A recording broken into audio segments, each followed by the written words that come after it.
ప్రతాప వెంకట సుబ్బారాయుడు గారు రాసిన అమ్ముడు పోయిన అమ్మ నాన్న కథ.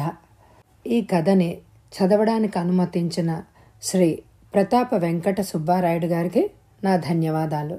చదువుతున్నది దేవి. ఇక కథలోకి వెళ్తే, మిస్టర్ మూర్తి, మీకు ఎన్నిసార్లు చెప్పాను ఆఫీస్కి ఆలస్యంగా రావద్దని.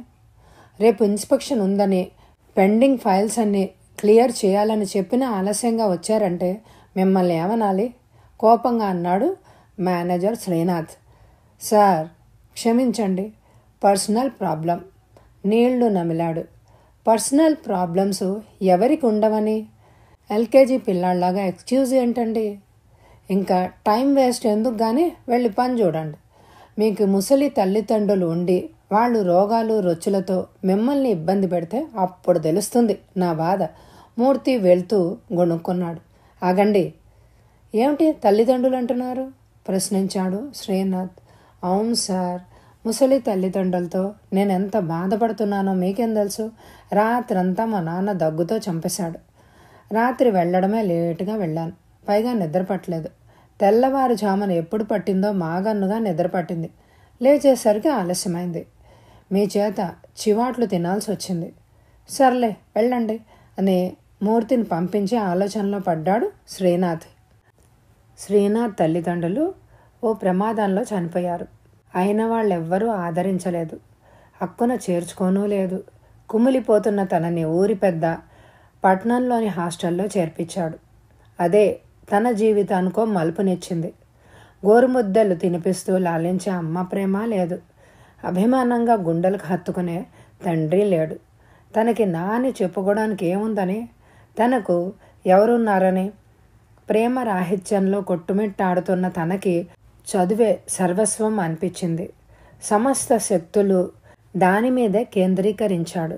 ఫలితంగా ఈరోజు సంఘంలో ఉన్నత స్థానం. అనుకున్నవన్నీ సాధించాడు. కానీ ఒకటే లోటు, అమ్మా నాన్న లేని లోటు. అదే తనని అనుక్షణం ఆవేదనకు గురిచేస్తుంది. కొడుకు ఉన్నతికి గర్వించే తల్లిదండ్రులు లేని బ్రతికెందుకు? చదువుకునేటప్పుడు కూడా తన మార్కులు చూసి అభినందించి ప్రోత్సహించే అమ్మా నాన్న లేని లోటు, అదే తనని అనుక్షణం ఆవేదన గురిచేస్తూ ఉంటుంది. తను ఒక ఒంటరి. తనకి ముందు వెనకాల ఎవ్వరూ లేరు. ఎన్నో రాత్రులు నిద్ర లేకుండా నిరాశ నిస్పృహలతో గడిపాడు. జీవితంలో ఎంత ఆనందం పొందినా అది అల్పమే అనిపిస్తోంది. తను తల్లిదండ్రులు లేకుండా నిస్సారంగా జీవితాన్ని గడుపుతూ ఉంటే ఉన్నవాళ్లేమో వాళ్ళని సరిగా చూడక నిర్లక్ష్యంగా ఓల్డేజ్ హోమ్లో చేర్పిస్తారు. తమ కోసమే బ్రతుకుతూ తమకి జీవాన్నిచ్చి జీవితాన్నిచ్చి మనుగడనిస్తే వాళ్ల పట్ల చూపిస్తున్న కృతజ్ఞత అది. అందుకే అంటారు, ఉంటే విలువ తెలియదని. తనకి తల్లిదండ్రులు కావాలి, అమ్మ ఒడిలో నిద్రించే అనుభూతి కావాలి, నాన్న మమకారాన్ని రుచి చూడాలి. మనస్సులో ఒక స్థిర నిర్ణయానికి వచ్చాడు. రాత్రి మూర్తి వెళ్ళేటప్పుడు వచ్చే ఆదివారం మా ఇంటికి తప్పకుండా రండే, మీతో కాస్త పనుంది అన్నాడు. తనని హఠాత్తుగా ఇంటికి ఎందుకు ఆహ్వానించాడో అర్థం కాక అయోమయంగా సరే అన్నట్టు తలూపి బయటపడ్డాడు మూర్తి. ఆదివారం మూర్తి శ్రీనాథ్ ఇంటికి వచ్చాడు. సార్, మీరు రమ్మన్నారు అని అన్నాడు. కూర్చోండి అని కాఫీ ఆఫర్ చేసి, ఇప్పుడు చెప్పండి, ఆ రోజు మీరేదో తల్లిదండ్రులు బాధ అంటూ గొణుక్కున్నారు, ఎందుకు? నవ్వుతూ అడిగాడు. బాస్ నవ్వు చూశాక మూర్తికి ధైర్యం వచ్చింది. అదా సార్, ఇంట్లో ముసలివాళ్ళు ఉంటే మీకు తెలుస్తుంది అన్నాను అని సిగ్గుపడ్డాడు. అదే ఏంటా బాధ అని. ఏముంది సార్, వాళ్ళ చాదస్తంతో ప్రాణాలు తోడేస్తారు. దగ్గుకి తుమ్ముకి డాక్టర్ దగ్గరికి తీసుకెళ్ళమంటారు. తీరా తీసుకెళ్తే తగ్గలేదని గొడవ. ఉత్తగా తిని కూర్చుంటారు. ఏ మూలైనా కూర్చుని కృష్ణ రామ అనుకోవచ్చు కదా. చుట్టాలింట్లో జరిగే ఏ కార్యక్రమానికైనా తీసుకెళ్ళమని గొడవ. నాకు భార్య పిల్లలు ఉన్నారు. అసలే నా చదువుకి వచ్చేది గొర్రె తోక జీతం. వీళ్ళందరితో ఎలా వేగాలి సార్, మీరే చెప్పండి అని. సారీ సార్, నా ప్రాబ్లమ్స్తో మిమ్మల్ని విసిగించాను అని అన్నాడు. పర్వాలేదు, అంటే నీ బాధల్లా మీ తల్లిదండ్రులే అని అంటావు అంతేనా? మూర్తి అవునన్నట్టు మౌనంగా ఉన్నాడు. శ్రీనాథ్ క్రీగంట మూర్తి వంక చూసి, చూడండి మూర్తి గారు, ఓ పని చేస్తే మీ సమస్య నా సమస్య కూడా తీరతాయి. మూర్తి ఆసక్తిగా శ్రీనాథ్ వంక చూశాడు. నేను చిన్నప్పటి నుంచి అనాథగా పెరిగాను. అమ్మా నాన్నల అభిమానం ఎలా ఉంటుందో నేను ఎరగను.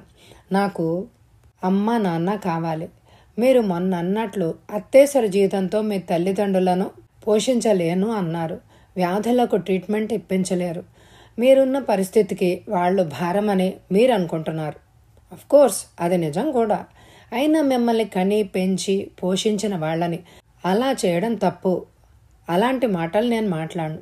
ఎందుకంటే మోసేవాడికే తెలుస్తుంది భారం ఏమిటో. అసలే ఇది కరువు కాలం. మొగుడు పెళ్ళాం ఇద్దరు సంపాదించినా ఇల్లు గడవడం కష్టమవుతుంది. మీకు ముందు ముందు మరీ భారం అనిపిస్తే ఓల్డేజ్ హోమ్లో చేర్పిస్తారు. నేను ప్రాక్టికల్గా మాట్లాడతాను. ఇప్పుడు నేను చెప్పినవన్నీ మనం రోజు వింటున్నవే, చూస్తున్నవే. అందుచేత నేను ఒక ప్రపోజల్ చేస్తాను. మీకు సమ్మతమైతే ఒప్పందం చేసుకుందాం, లేదంటే దీన్ని ఇక్కడితో మర్చిపోదాం, సరేనా అన్నాడు. మూర్తి ముఖంలో ఆతృతతో కూడిన ఆసక్తి తొంగి చూస్తోంది. దాన్ని సాధ్యమైనంత వరకు అణుచుకోవడానికి ప్రయత్నిస్తూ చెప్పండి అన్నాడు. చెప్పాను కదా, నాకు అమ్మ నాన్న కావాలనే. వాళ్ళు తప్ప నాకు అన్నీ ఉన్నాయి. వారి ప్రేమ దొరికితే చాలు. అందుకని నువ్వు వాళ్లతో మాట్లాడి వాళ్ళని నా తల్లిదండ్రులను చెయ్యాలి. వాళ్ళని పువ్వుల్లో పెట్టి చూసుకుంటాను. వాళ్ళ ప్రతి కోరికను తీరుస్తాను. వాళ్ళకి ఈ వయసులో కావలసిన మానసిక ప్రశాంతతను అందిస్తాను. అంతేకాదు, మీకు మీ జీవిత అవసరాలు తీరేంత డబ్బు కూడా ఇస్తాను. మీకు ఇష్టమైతే మీ తల్లిదండ్రులకు కష్టం కాకుండా ఉంటే మనం పేపర్ మీద ఒప్పందం చేసుకుందాం. మీకు తెలుసు కదా, నేను త్వరలో అమెరికా వెళ్ళి అక్కడే సెటిల్ కాబోతున్నానని. నాతో పాటు వాళ్ళని కూడా తీసుకుపోతాను. అక్కడితో మీకు వాళ్లకు ఏ సంబంధాలు ఉండవు. మనం పిల్లల్ని దత్తత తీసుకోము, అలాంటిదన్నమాట. మీకు వారం రోజులు టైం ఇస్తున్నాను. బాగా ఆలోచించుకోండి. కాదు అనుకుంటే త్వరగా చెప్పాలి, ఎందుకంటే మరొకళ్ళను వెతుక్కోవాలి కదా అన్నాడు శ్రీనాథ్. మూర్తికి మీకు మీ జీవిత అవసరాలు తీరేంత డబ్బిస్తాను అన్న పదం తప్ప ఇంకేమీ వినిపించలేదు. ఇన్నాళ్లకి దరిద్రం వదలబోతోంది. ఇంకా నయం, పోయిన వారమే వాళ్ళని ఓల్డేజ్ హోమ్లో చేర్పిద్దాము అని అనుకున్నాడు.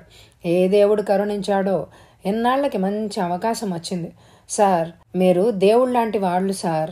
అమ్మా నాన్నల్ని విడిచి ఉండడం కష్టమే, కానీ మీరు వాళ్ళకి కొడుకులాగా సుఖ సంతోషాలు ఇస్తాను అని అంటున్నారు. ఇంకా వాళ్ళకైనా నాకైనా ఏం కావాలి? నా దగ్గర ఉంచుకుని మాత్రం వాళ్ళకేం చేయగలను? నేను అసమర్థ కొడుకుని.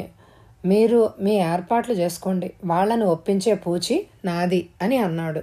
కనీసం కొంతసేపైనా కొడుకుగా మానసికంగా చెల్లిస్తాడు అని అనుకున్నాడు.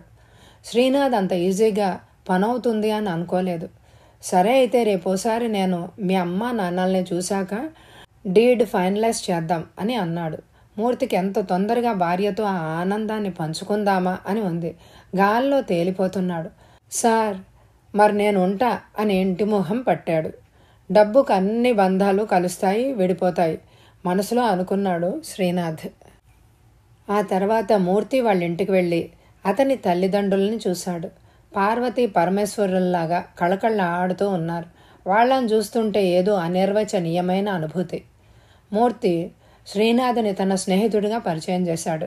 చెట్టంత ఎదిగిన కొడుకు పట్ల కూడా వాళ్ళు చూపిస్తున్న ప్రేమాభిమానాలు చూస్తుంటే అలాంటి తల్లిదండ్రులు ఉండడం ఎంత అదృష్టం. వాళ్ళని దూరం చేసుకుని పాపం చాలా కోల్పోతాడు మనసులో అనుకున్నాడు శ్రీనాథ్. తనని కారు దాకా సాగనంపడానికి వచ్చినప్పుడు, మూర్తిగారు, మీ తల్లిదండ్రులు నాకు చాలా బాగా నచ్చారు. నేను అమెరికా వెళ్లేందుకు ఏర్పాట్లు చేసుకుంటున్నానని మీకు తెలుసు కదా. చూస్తుంటే మీరు వాళ్ళకి విషయం చెప్పినట్లుగా అనిపిస్తోంది. వాళ్ళకి వివరాలన్నీ తెలియజేయండి. టైం లేదు. మీరు పూర్తి డబ్బు విమానాశ్రయంలో అందజేస్తాను అని అన్నాడు.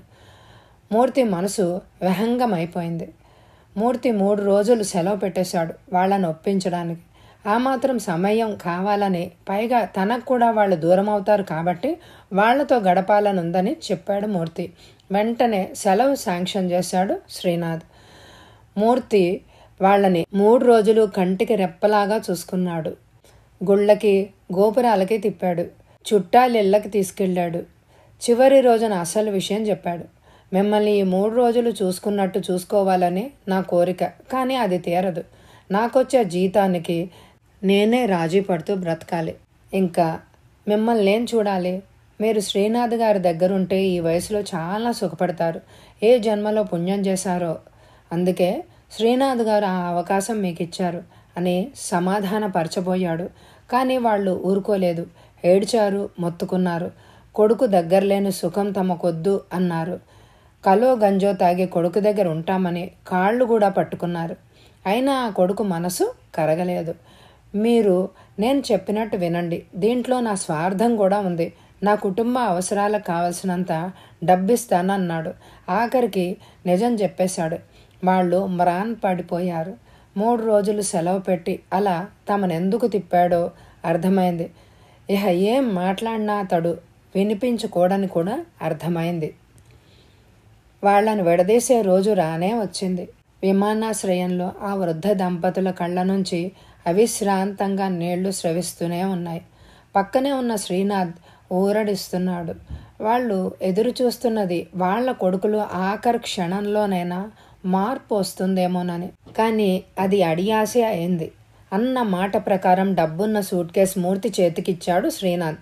విమానం ఎక్కడానికి లోపలికెళ్తూ కొడుకు వంక చూస్తూనే ఉన్నారు.